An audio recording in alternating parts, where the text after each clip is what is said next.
आजच्या भागामध्ये आपण पाहणार आहोत की आता वीणा जी आहे ती आता बघत असते, कोणीही जेवायला आलेलं नसतं. वीणाने खूप जास्त असं जेवण बनवलेलं असतं, पण ते जेवायला सुद्धा कोणीही तिथे नसतं. तर दुसरीकडे मात्र आता सिंचनाही तिथे आलेली असते आणि सिंचना वीणाला म्हणते की हे काय वहिनी, कोणीही जेवायला आलंच नाही का? आता काय करायचं? एक काम करा, तुम्ही बसा, मी तुम्हाला जेवण वाढते. त्यावर आता वीणाही म्हणते की मलाही नकोय, मलाही भूक नाहीये. मग वीणा सिंचनाला जेवायला बसायला सांगते. सिंचनाही म्हणते की नाही, मलाही भूक नाहीये. पण आईंचं काय करायचं हा प्रश्न सिंचनाला पडलेला असतो. कारण लक्ष्मीला जेव्हापासून कळलेलं आहे ना की जानू आता या जगात नाहीये, तेव्हापासून आहे ना लक्ष्मी काहीच खात पीत नाहीये. जी लोक देत आहेत तेवढंच. मग आता त्यांना त्याचीच काळजी वाटत असते. दुसरीकडे भावना ही आता वँकीला भेटायला गेलेली असते. वँकीला ती जाब विचारत असते. वँकीला म्हणत असते की तू आता मला सांग नेमकं काय घडलं आहे ते. जेव्हा तू मला या सगळ्या गोष्टी सांगशील ना, तेव्हाच तर मला कळणार आहे की काय काय झालं आहे ते, हे कसं झालं आणि या सगळ्यामध्ये तू कसा अडकलास याबद्दलची पूर्ण माहिती मला तुझ्याकडून ऐकायची आहे, असं देखील आता बोललं जात असतं. मग काय, आता त्याला सगळी माहिती विचारली जाते आणि मग तरीसुद्धा तो अजूनही तोंडातनं एकही शब्द बाहेर काढत नसतो. तो आता फक्त शांतच असतो. तर भावना मात्र त्याला म्हणते की जोपर्यंत तू काहीच मला सांगत नाहीस ना, तोपर्यंत मी काही तिथून हलणार नाही आहे, असं देखील आता सांगितलं जातं. मग आता ह्या सगळ्या गोष्टी जेव्हा म्हटल्या जातात ना, तेव्हा आता वँकी भावनाला सगळ्या गोष्टी सांगायला तयार होतो. दुसरीकडे पोलीस जे असतात ते त्या हवालदाराला ओरडत असतात आणि ते म्हणत असतात की तुला माहिती आहे का, आतमध्ये जी गेली ती कोण आहे? ती गाडे पाटलांची सून आहे. तू तर ना माझं खरंच काम वाढवून ठेवलेस. आता तिला जायचं आणि सांगायचं की मॅडम तुम्ही इथून जा, तिच्याशी आदराने वागायचं. पण ते जाईपर्यंत भावनाच बँकेशी बोलून तिकडनं सटकलेली असते. त्यावर ते इन्स्पेक्टर म्हणतात की आता लागली वाट, आता जे काही होईल त्याला ना सामोरं तर जावंच लागणार आहे, कारण खूप हे भयंकर घडलेलं आहे. तर दुसरीकडे मात्र आता आजी ही निवांत झोपलेली असते, म्हणजेच ती अजूनही कोमातच असते. आणि तेवढ्यातच ना आता तिच्या रूममध्ये जयंत आलेला असतो. जयंतचा अजून काही डोक्यातनं जी हवा असते ना आजीला मारायची, ती काही गेलेली दिसत नसते. कारण तो जेव्हा आता रूममध्ये येतो तेव्हा तो आता आजीकडे पाहतो. आजीला तो म्हणत असतो की तूच सांगितलंस ना माझ्या जानूला की मी तुझी अशी अवस्था केली म्हणून माझी जानू मला सोडून गेली. त्याने आधी जे काही कारनामे केले त्याला ते काही आठवत नसतात, ते फक्त आजीचं आठवत असतं. ही आजी बिचारी अजूनही कोमात आहे, तरी त्या आजीला तो टॉर्चर करत असतो आणि तो म्हणत असतो की तूच सांगितलंयस ना, मला माहिती आहे. पण बिचारी आजी अजूनही कोमात असते, त्यामुळे ती काही बोलू शकत नसते. पण इकडे मात्र जयंत आता रडत असतो आणि बोलत असतो की माझ्या जानूने मला असं सोडून जायला नको होतं. माझं असं कोण आहे या जगात, माझी फक्त जानू होती आणि बाकी माझं कोणीच नाही आहे. आणि आता जर तू शुद्धीवर आलीस आणि तू घरच्यांना सगळं काही सांगितलंस तर मग माझं काय? मग तर ह्या घरातले सुद्धा मला कोणीही स्वीकारणार नाहीत, माझ्याशी बोलणारही नाहीत. पण काही झालं तरी असं व्हायला नको, तू शुद्धीवर यायला नको, नाहीतर हे घरातली लोक सुद्धा माझी राहणार नाहीत. असंच काहीसं आता तो बोलत असतो. आणि त्याच वेळेला आता त्याच्या लक्षात येतं की त्याने ना तिच्या ज्या व्हीलचेअरला ना एक असा कॅमेरा लावलेला असतो, ज्याच्याने सगळ्या काही गोष्टी ज्या आहेत ना ते त्याला ऐकता येत असतात, ते ऑडिओमध्ये असतं. आणि त्यामुळेच आता तो म्हणत असतो की हे जे मी लावलेलं आहे ते मी काढणार नाहीये, कारण तुझ्याजवळ येऊन कोण कोण काय काय बोलते ना ते सगळं काही यात रेकॉर्ड होईल आणि मला समजेल की तू कोणाशी काय बोलतेस किंवा तुझ्याशी कोण काय बोलते. आता तर इतकं भयानक दाखवलेलं आहे ना. खरंच आता जर जानू इथे आली आणि तीच जर बोलली आजीशी तर झालंच. कारण का मालिकेमध्ये पुढे काही दिवसांमध्ये असंही आपल्याला पाहायला मिळणार आहे की जानू स्वतःहून घरी येणार आहे, लक्ष्मीला भेटणार आहे. त्याचा ट्विस्ट आपण आपल्या एका चॅनलवर टाकलेला आहे, त्याची कम्युनिटी पोस्ट तुम्हाला दिलेली आहे. त्यानंतर ती आजीशी जाऊन सुद्धा बोलणार आहे. पण आता काय माहिती पुढे काय घडतं. खरंच तर इकडे आता जानू जी आहे ना ती सईच्या रूममध्ये आलेली असते आणि सईच्या रूममध्ये खूप छान असं सईने रूम टिपटाप ठेवलेली असते. आणि तेव्हाच ती सईचं कौतुक करत असते की खरंच खूप सुंदर आहे रूम. बाहेरून काव्या ओरडत असतो का हा रोज काव्या असाच ओरडतो का? तर सई म्हणते की नाही, हा आजच बोलतोय, मलाही कळत नाहीये काय ते. तेवढ्यातच आता तिला शोधत ही विश्वाची आई आलेली असते आणि म्हणत असते की काय चाललंय सई तुझं, आज आबांना भरवायचं नाहीये का? अगं हो मी विसरलेच. आणि काय गं माझ्यावर इतके रागराग करत आली आहे म्हणून म्हटलं मला ना तुझी सूनच व्हायचंय, कारण तुझा मुलगा तुझ्यासारखाच आहे आणि म्हणून मला या घरची सून व्हायचे. असं काहीच सई बोलत असते. हो हो बाई सून होस तू या घरची, असं आता म्हणू लागतं. तुझा मुलगा पण काही खरा नाही तर तू माझ्या मुलाचं नाव घ्यायशील ना तर बघ आता तिनं विश्वाचं नाव घ्यायला निघालेली असते पण विश्वाची आई तिला थांबवते. आणि त्याच वेळेला आता आबांना बघ ना खाणार नाही येत ते, जा लवकर कारण हेही नाही येत, मग आता तुलाच भरवावं लागणार आहे त्यांना. मग लगेच जानू त्यांना म्हणते की मी भरवलं तर चालेल का. मग विश्वाची आई म्हणते की नाही ते असं कोणाच्याही हातून खात नाहीत. इतके वर्ष झाले ते फक्त त्यांच्या मुलाच्या हातून खातात आणि त्यानंतर आमच्या सईनं प्रयत्न केला होता मग सईच्या हाताने ते खाल्ले होते. मग आता तुझ्या हाताने तर शक्यच नाही गं, कारण का तू त्यांना ओळखतही नाही आहेस, तू बाहेरून आलेली आहेस, मग तुझ्या हातून ते खाणार नाही. मग आता जानू म्हणत असते की बघा माझी सुद्धा आजी आहे म्हणजे होती, आजीला सुद्धा मी भरवायची कारण माझ्या आजीला कधी कधी बरं नसायचं आणि मी लहान असताना आजी मला भरवायची. नेमकं काय झालं आजोबांच्या बाबतीत हे मला सांगा, मग मी त्यांना भरवते. मग आता लक्ष्मीची गोष्ट सांगू लागते. म्हणजे जेव्हा लक्ष्मीने श्रीनिवास सोबत लग्न केलेलं होतं तेव्हा ती घर सोडून गेलेली होती आणि तेव्हा त्या आजोबांना पॅरालिसिसचा अटॅक आलेला होता आणि ते आजोबा तेव्हापासून त्या चेअरवर तसेच बसून आहेत. त्यामुळेच आता ते काही खात पित नाहीये, ते फक्त त्यांच्या मुलाच्या हातून खातात आणि त्यानंतर या सईच्या हातून, बाकी ते कोणाकडूनही काहीच खाऊन घेत नाही असं देखील आता बोललं जातं. मग आता या सगळ्या गोष्टी जेव्हा बोलल्या जातात ना तेव्हा मात्र आता कळत नसतं की काय करावं आणि काय नाही ते. मग आता तरीसुद्धा इकडे मात्र जानू म्हणत असते की मी माझ्या परीने प्रयत्न करते, मला जर जमलं तर ठीकच आहे, चालेल का. विश्वाची आई जानूला होकार देते. मग काय जानू जी आहे ती लगेचच जायला निघते. दुसरीकडे सिद्धू आता पोलीस स्टेशनमध्ये येऊन आलेला असतो. पोलीस स्टेशनमध्ये आल्यानंतर तो बघतो तर काय भावनाही तिथे असते आणि भावनाला बघून तर तो चकित होतो. भावनाला विचारतो तुम्ही इथे काय करताय. भावना म्हणते की मी तुम्हाला सांगते पण तुम्ही इथे काय करताय ते सांगा ना, काय झालं आहे नेमकं. मग आता भावना घडलेला प्रकार सांगू लागते. मग सिद्धूही म्हणतो की मला आरती वहिनीने सांगितलं म्हणूनच मीही आलेलो आहे, मलाच ना कळत नाहीये की हे सगळं कसं झालं काय झालं. पण आता व्यंकी दादाला इथून सोडवणं गरजेचं आहे, कारण व्यंकी दादाने ज्या काही चुका केलेल्या नाहीयेत त्याची शिक्षा त्याला का भोगायला लावायची असा हा ह्यांचा हेतू असतो. पण दुसरीकडे मात्र आता पाहायला मिळतं सिद्धू म्हणत असतो की तुम्ही काळजी करू नका, मी या सगळ्या बाबतीत बोलून बघतो आणि तसंही बोलायलाच हवं आहे कारण बिचारा व्यंकी दादाला याचा मुळात त्रास व्हायला नको असं काहीसं आता बोललं जातं. तर दुसरीकडे मात्र आता या सगळ्याचा उपयोग होणार नाही आहे बहुतेक, कारण तुम्हाला माहिती आहे का एक प्रॉब्लेम झाला आहे, कारण व्यंकी दादाने ना स्वतःहून सगळा गुन्हा कबूल केलेला आहे. त्यामुळे आता त्याने त्याच्यावर सहीसुद्धा केली आहे आणि त्याचसोबत त्याने बऱ्याच गोष्टी सांगून टाकलेल्या आहेत. त्यामुळे आता सगळंच मुश्किल होऊन बसलेलं आहे आपल्यासाठी. मग आपण करणार तरी काय आहोत आता तुम्हीच सांगा. मग आता सिद्धू म्हणतो की या सगळ्याच्या बाबतीत आहे ना मला जरा घरातल्यांशी बोलावंच लागेल, मला जरा वेगळाच डाऊट येतोय. इकडे आता जानू जी आहे ती आता हळूहळू का होईना आबांच्या खोलीकडे आलेली असते. म्हणजेच तेही जानूचे आजोबाच आहेत आणि ती आता जेव्हा आबांच्या खोलीकडे येते तेव्हा आबा तिला पाहतच राहतात.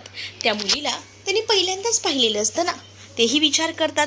तर जानू आता आपली ओळख करून देत म्हणते की माझं नाव तनुजा, मी या घरात 24 तास मदतनीस म्हणून कामाला आहे. आणि त्याच वेळेला आता जानू त्यांच्याशी बोलत असताना जानूला ते बघतच राहतात. जानू म्हणत असते की तुमच्यासाठी मी जेवण आणलेलं आहे, घ्या चला जेवायला सुरुवात करा, मी तुम्हाला एक एक घास भरवते आणि तुम्ही खायचं. पण तरीसुद्धा आता ते काही तोंड उघडायला तयार नसतात, कारण विश्वाच्या बाबांशिवाय आणि त्याचसोबत सईशिवाय खायला तयार नाही. तर इथे मात्र आता जानू त्यांना समजवायचा प्रयत्न करत असते. त्याच वेळेला जानूला तिच्या लहानपणीची आठवण येते. म्हणजे ती सुद्धा लहानपणी अशीच काही न खायची ना, तेव्हा मात्र आता तिला लक्ष्मी मस्का लावायची. म्हणजेच लक्ष्मी तिच्या मागे लागायची आणि तिला म्हणायची की मी ऐकून घेणार नाही हां, आमच्या जानू लई रागवलेली दिसते.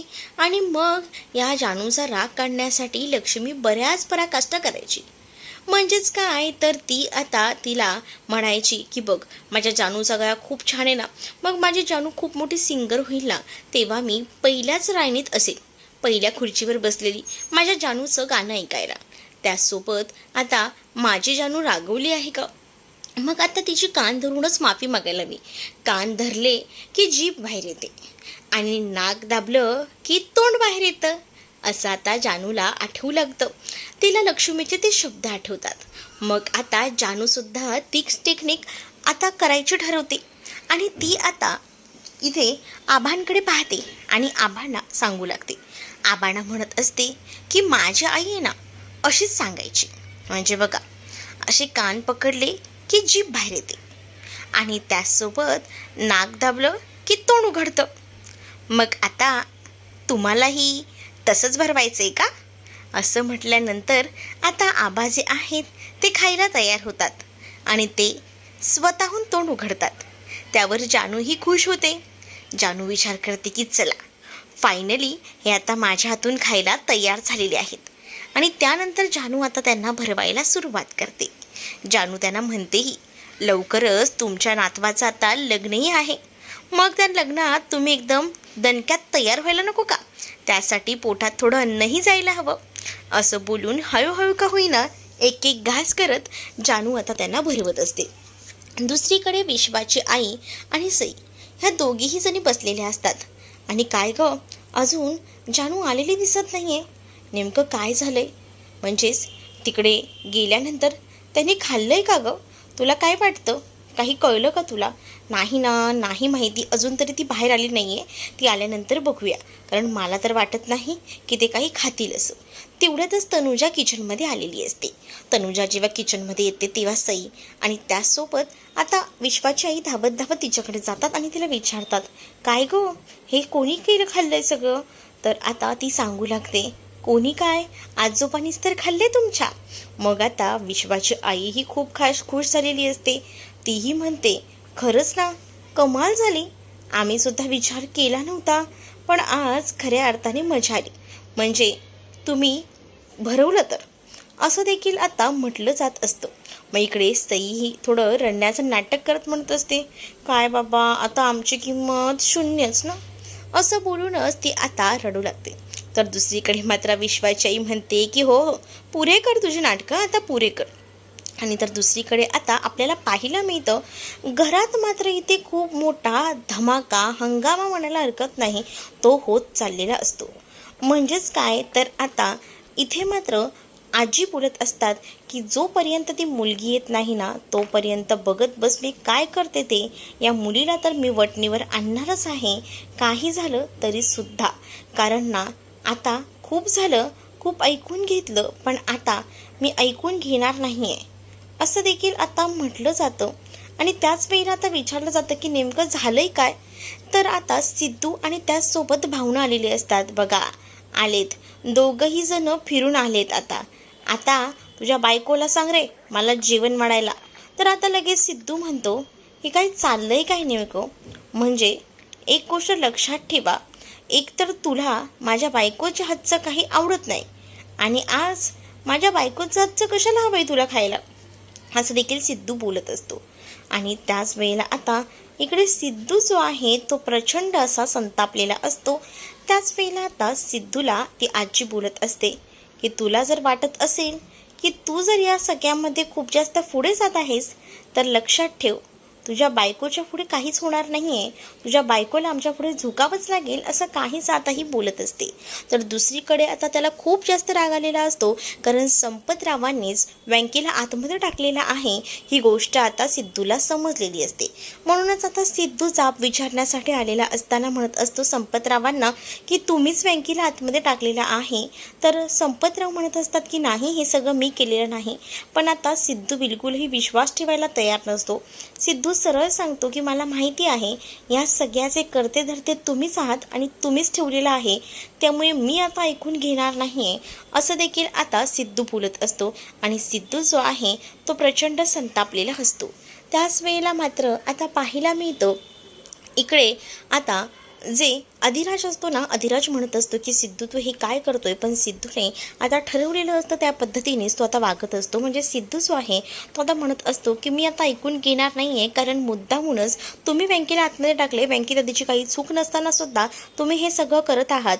तर संपतराव खूप जास्त असे एकटे एकटे पडलेले असतात, कारण त्यांना असं वाटत असतं की आपला जो मुलगा आहे तोच जर आपल्याला सपोर्ट करत नसेल तर कसं होईल, असाच विचार आता त्यांच्या डोक्यामध्ये येत असतो. तर दुसरीकडे मात्र आता खूपच जास्त टेन्शन जे आहे ते खरं तर आता इथे नीलांबरीला आणि त्यासोबत रेणुकाला सुद्धा असतं. भावनासुद्धा बघत असते. सिद्धू मात्र आजीला शांत राहायला सांगत असतो, कारण ओघाचंच आहे ना, तुम्ही चुकीचे आरोप जे आहेत ते करत आहात. मी चुकीचे आरोप जराही सहन करणार नाही, कारण आतापर्यंत खूप काही गोष्टी सहन केल्या, पण इथून पुढे मला आता या सगळ्या गोष्टी सहन नाही करायच्यात, असं देखील आता सिद्धू बोलत असतो आणि संपतरावांना खूप काही बोलू लागतो.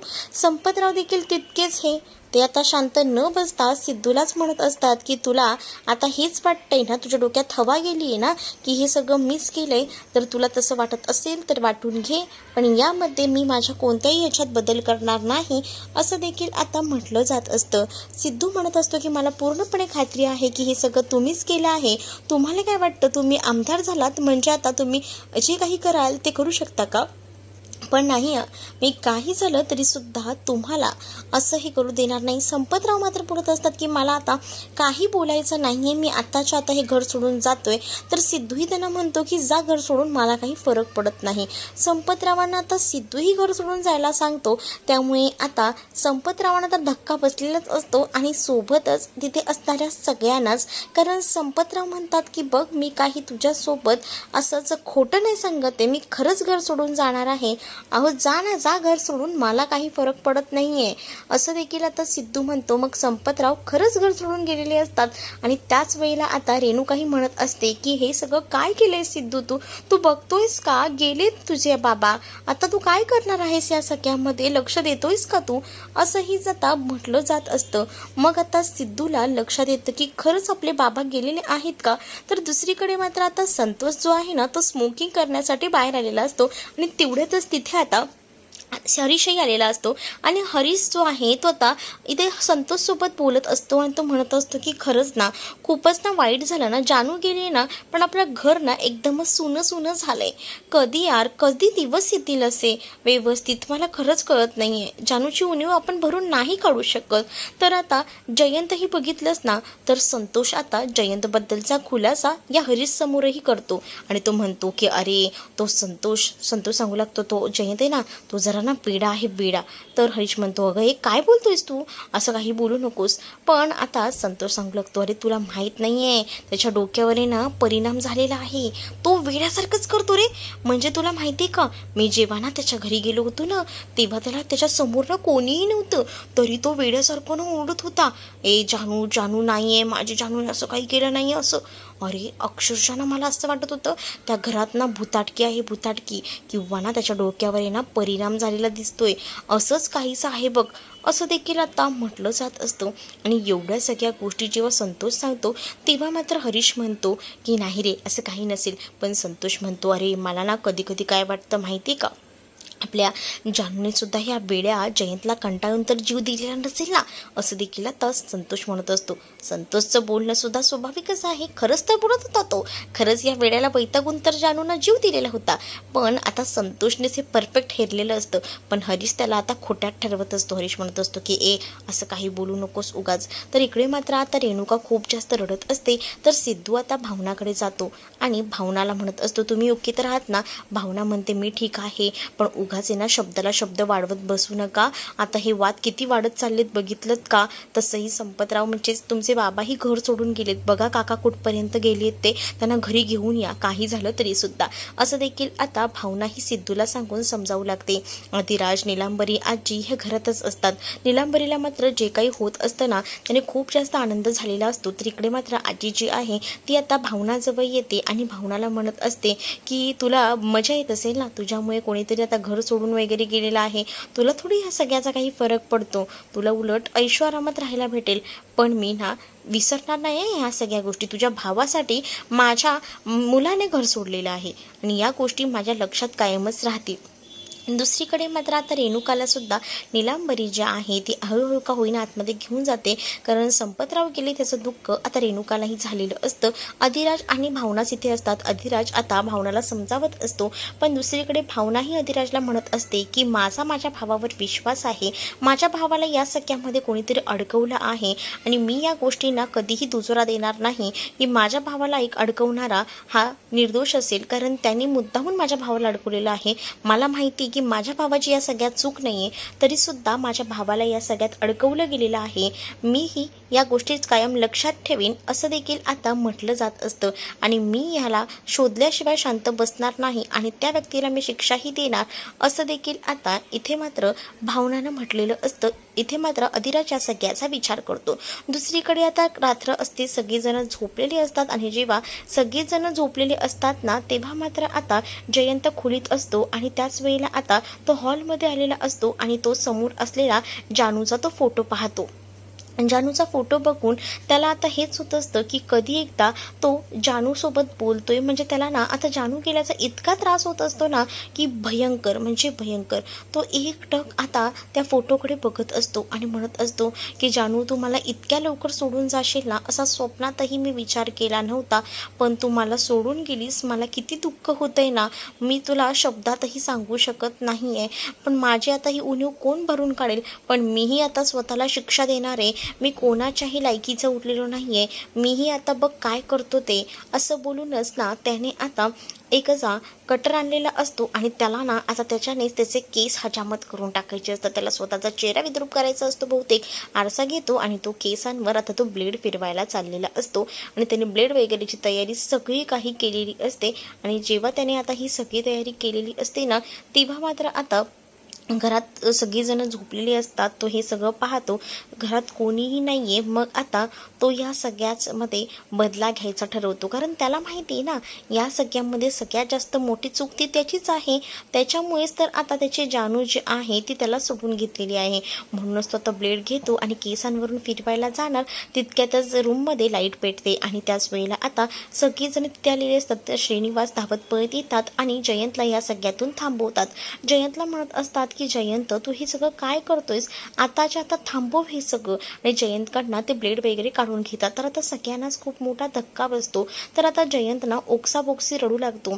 जयंत म्हणत असतो की नाही बाबा, मला नाही जगायचं. तर आता श्रीनिवास म्हणत असतात की आम्हाला माहिती आहे तुझं खूप प्रेम आहे जानूवर, पण आता या सगळ्या गोष्टी हळूहळू का होईना तुला विसरायला लागणार आहेत, पण तू स्वतःला सावरायला हवंस असं देखील त्याला ते बोलत असतात. पण तो काही स्वतःला सावरायला तयार नसतो. संतोष आता हे सगळं पाहतो आणि संतोष आता इथे इशारे करून सांगू लागतो, बघितलंस का हरीश, मी तुला म्हणत होतो ना हा डोक्याने जरा पडलेला आहे, येडा आहे, बघितलंस, आता तुला समजलं असेल ना मी सांगत होतो ते. असं देखील मुद्दामून आता संतोष जो आहे तो हरीशला बोलत असतो. आणि इथे जयंत मात्र खूप जास्त ओक्साबोक्शी रडत असतो. त्याला आता जानूची खूप आठवण येत असते. त्याला असं वाटत असतं की कधी एकदा तो जानूला भेटतोय आणि त्यामुळेच आता त्याला खूप जास्त रडू येत असतं. आणि त्याच वेळेला आता इकडे मात्र इथे खाणाखुणा सुरू असतात इथे संतोषच्या, आणि तो हरीशला सांगत असतो, बघितलंस त्याच्या डोक्यावर परिणाम झालेला आहे आणि हे सगळं तुला दिसतंच आहे ना, बघितलंस, असं बोलून तो त्याला हिणावत असतो. तर आता हे सगळं काही हरीशसुद्धा एकदम बारकाईनं पाहत असतो. पुढील भागामध्ये आपल्याला पाहायला मिळतं इकडे मात्र रेणुका आता भयंकर अशी चिडलेली असते, ती म्हणजे भावनावर ती खूप जास्त आरोप करत असते. सरळ भावनाला म्हणत असते की तुला जराही काही वाटत नाही आहे का, तुला कळतंय का, आज तुझ्यामुळे ही वेळ आलेली आहे, धड माहेरीही सुख नाही आणि धड सासरीही. तुला जर एवढंच जर न्याय मिळवून द्यायचा होता ना तुझ्या नवऱ्याला, तर हे सगळं काही ना तुझं लग्न सिद्धूसोबत व्हायच्या आधी करायला पाहिजे होतं. आता या सगळ्या गोष्टी करून काय उपयोग आहे, असं देखील आता रेणुका रागारागात बोलत असते. आणि जेव्हा रेणुका हे सगळं काही रागारागात बोलते तेव्हा मात्र आता भावना जी आहे ती शांत राहते.